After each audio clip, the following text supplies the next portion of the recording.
All right, fifth grade, today you're going to be working on cord weaving, and a cord weaving will look something like this when you're done. So what you're going to need to do is gather some supplies from the drive-thru, a 5x5 tag board square, and at your table spots there will be a bunch of different lids. You need to make your loom first, and your loom is the thing that you are going to create your cord weaving on, and that will be in the shape of a circle. So just using a pencil, I'm going to go around the circle and cut this out.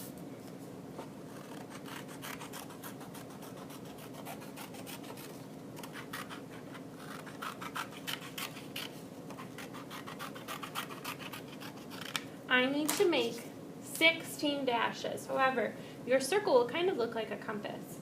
A compass has a dash at north, south, east, and west, okay?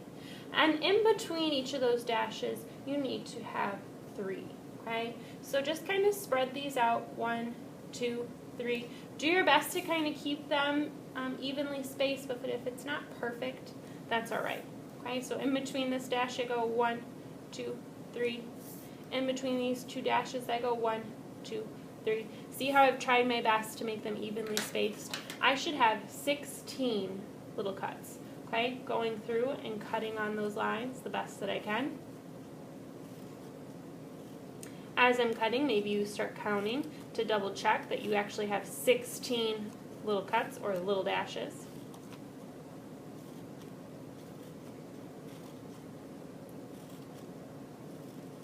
Alright, your loom is made, okay? Your next step is you need to measure out 4 arm spans of yarn, okay, in 2 colors. So 2 blues I have and 2 yellows, alright? These can be any colors that you would like, but you need to have 2 of each color.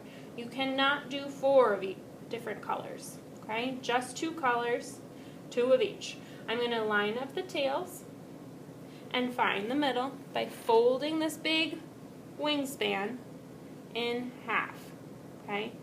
This little loop here is the middle. I need to tie a knot here with that loop. So to tie a knot, I make a U, I make an O, the loop goes underneath through the middle of the O, and I tie a knot. If you would like some help with that, maybe talk to a neighbor, maybe ask me, okay? A U and an O, the loop through the O, and tie a knot. Now your last step is for this loom.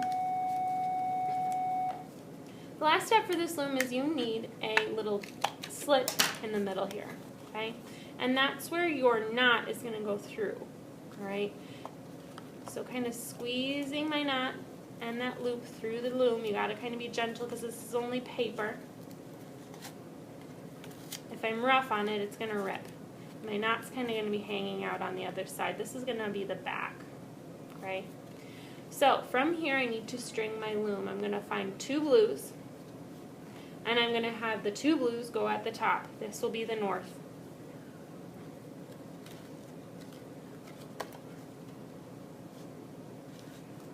One, 2. My other 2 blues are going to come down to the south. 1, 2. Kind of almost have a crazy looking X. Alright, notice how these 2 are next to each other. Alright, 2 yellows are going to come to east and west to look like that. Alright, now if I leave it like kind of like this, where it goes like this, it has an X, alright, I want it to be blues going up and down, yellows coming across. So here's your poem. Left hand, I know it's my left because I've got that L, left hand top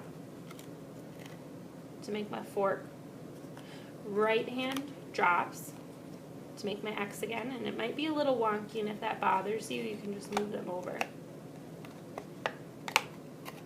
Spin it like the hands of a clock. Alright, here's my poem again. Left hand, and I with the L, left hand top, right hand drops, spin it like the hands of a clock. Now, as I am saying this poem, okay, my weaving will start to build up, and I just kind of pull it down, pull it through that spot there. And this stuff down here will get a little bit tangled. Okay, I just kind of take my hands and comb through it. Let's listen to it one more time. Left hand top, I know with that L, right hand drops, spin it like the hands of a clock. Okay, now if this is really off, it's not making the X's, and that bothers you, just move these over. No big deal.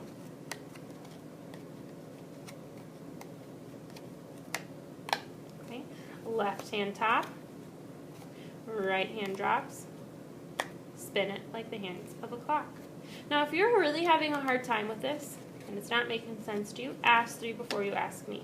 There are pictures up on the smartboard to show you the steps. Okay? Your neighbor might be a pro at cord weaving and they really pick it up quick. Talk to your neighbor. Or, last but not least, raise a quiet hand and I can come and help you.